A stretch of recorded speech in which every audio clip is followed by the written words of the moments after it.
I'm showing a live view of them working on the foundation. This is all foundation. Very, very high up.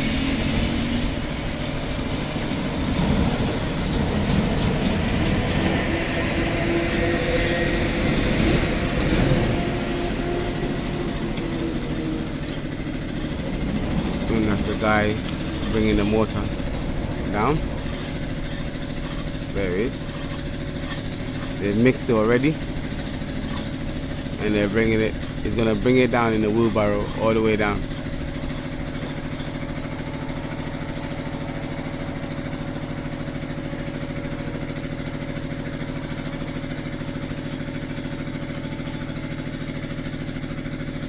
And that's the guy bringing the blocks. So he's bringing the blocks closer to the masons so that they don't have to wait for it, basically.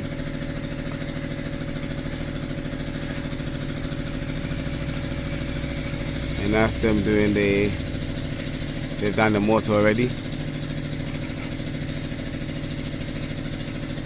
And I've told him not to make it too watery.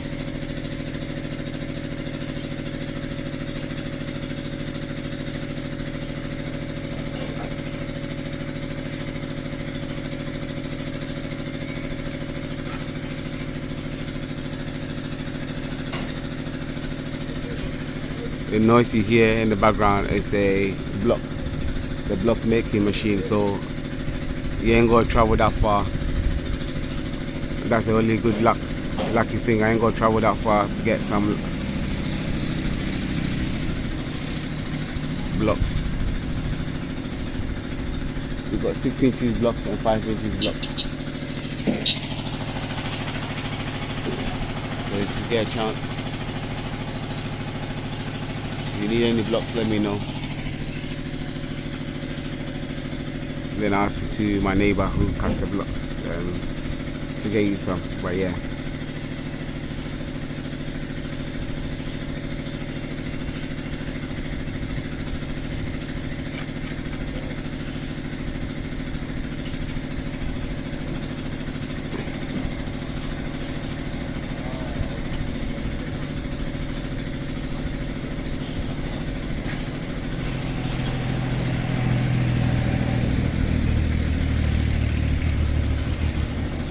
Yeah, there's no micromanagement business going on.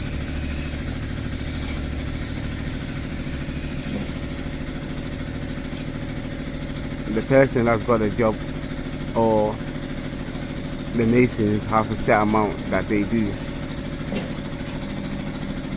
Normally if you hire them per day, they do about 2 bags per day. And the mason takes in 100 Ghana and the labourer around 90, and they have a setback. So say they're doing about 100 blocks and 2 bags per day. That's it. So he can kind of hang around. And coincidentally, this man was one of the last people to finish his thing. I wonder why. But yeah, very, very hard working, all of them. So when they finish,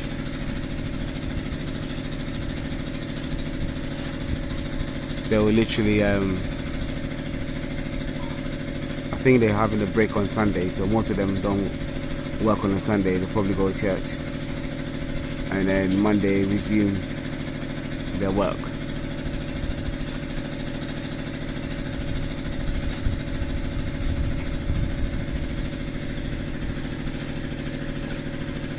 So I'm going to put a video. So he's putting water there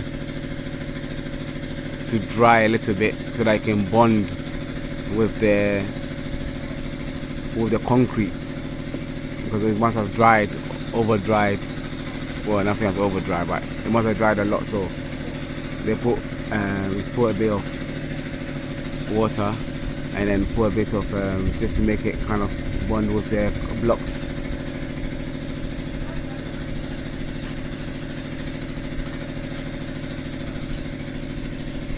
That's a young guy.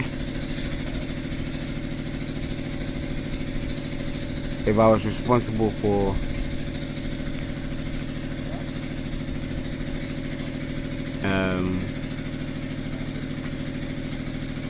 doing it per day, so basically I've hired a contract out to this man here, and he's hired the workers. Alternatively, you could actually do it per day, so hire the masons and the laborers to come and do the work. I'll discuss that later, but I think that'll probably be my preference, to kind of hire the masons and the workers come and do it per day, because they have a set amount they're doing. I reckon you have to supervise a bit more. You have to supervise a bit more if they're doing it per day, because they just come to do their work and go home. But then they take pride in their job, you know. I think if you do a contract, it takes, see the the mortar is not too watery, quite cement rich as well.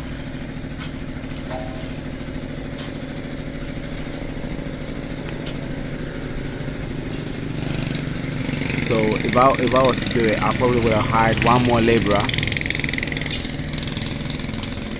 So we'll probably have 3 laborers and 4 masons, or that's how I would have done it.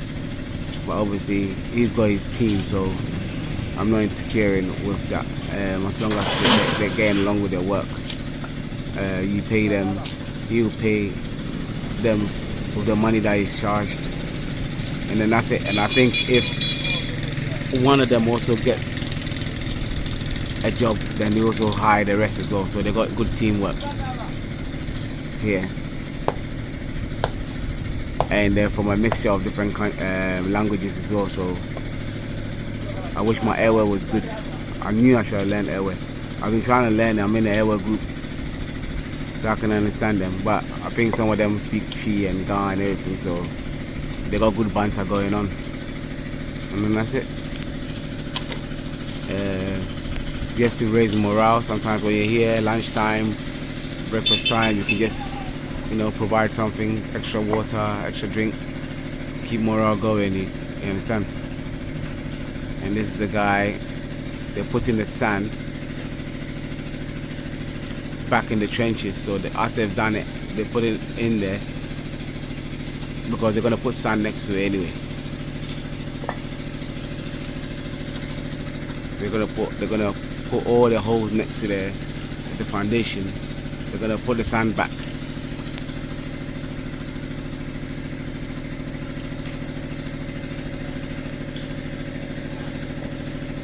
So now the thinking caps have to come on.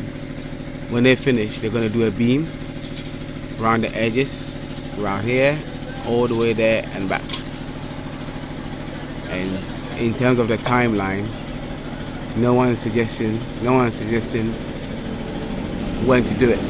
So the best thing you should do is ask questions. Ask a billion times, because the more questions you ask, the more the answers come. And when the answers come down, they will say something different they haven't said before, because the beam wasn't part of the deal. I'd heard one YouTuber talk about it,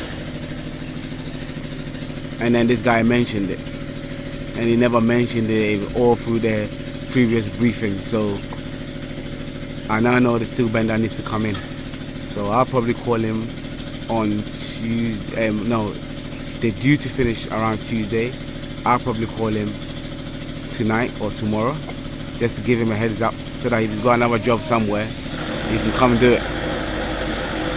And then if you have someone there to negotiate with you, you can call them, negotiate the price, bargain him down, because they will need a 12 mm to do the foundation, the beams all the way down. You understand? So in terms of timeline, they're not going to mention anything. They'll just carry on until maybe you've just gone to grab some food, or you've gone to see your grandmother, and then they'll call you about 16,000 times to say, oh, you hear beam, no? That's how we can't stop. And I said we need to do that before we continue.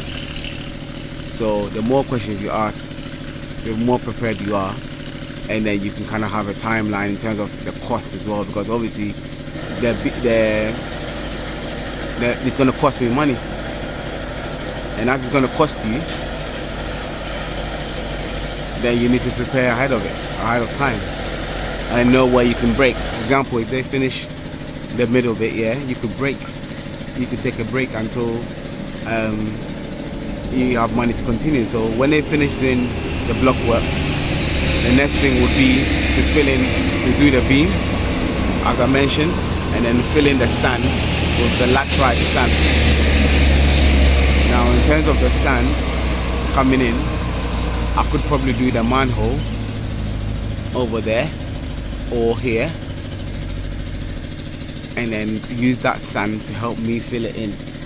And then because the manhole needs to be covered in, the concrete work at the end, you could actually use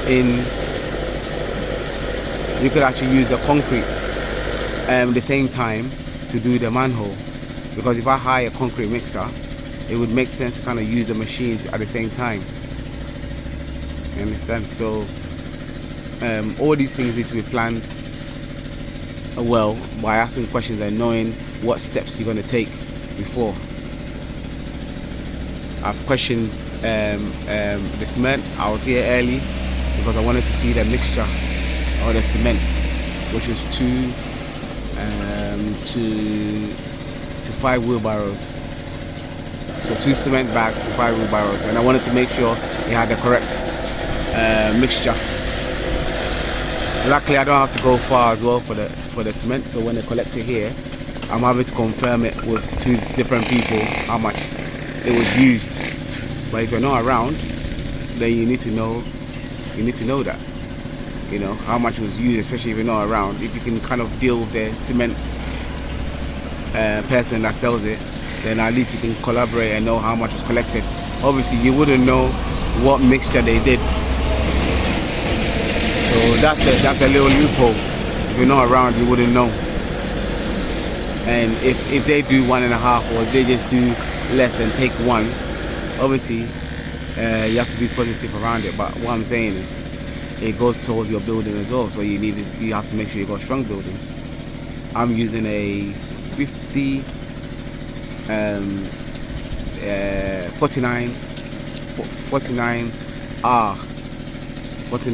42, sorry, I beg your pardon, 42R cement. So they got a 32 and a 42. The 42 is much more. 42R is much more, and I'm using that instead. I heard the Dangote one is the best one. I'm using the 42R one, so that's what I'm using to kind of make sure that I get the strength. My supplier of the cement, which is next door, he's not he doesn't sell the 32, so that's why my one is a bit more expensive. So it's 50 cedis now, but I'm gonna send him, after I finish, I'm gonna send the prices off. I'm literally gonna do it probably today or over the next coming week, the prices of cement, so that you know how much it goes for. Okay, alright. Any questions, let me know. Or if you need any clarifications, let me know. Because I do understand when you're not there. I do get it. So anything, let me know, and I'll try and put in as much information as possible so that you can see directly how much things cost without hearing any stories, so that you can make your mind up. Alright, okay, we'll chat later.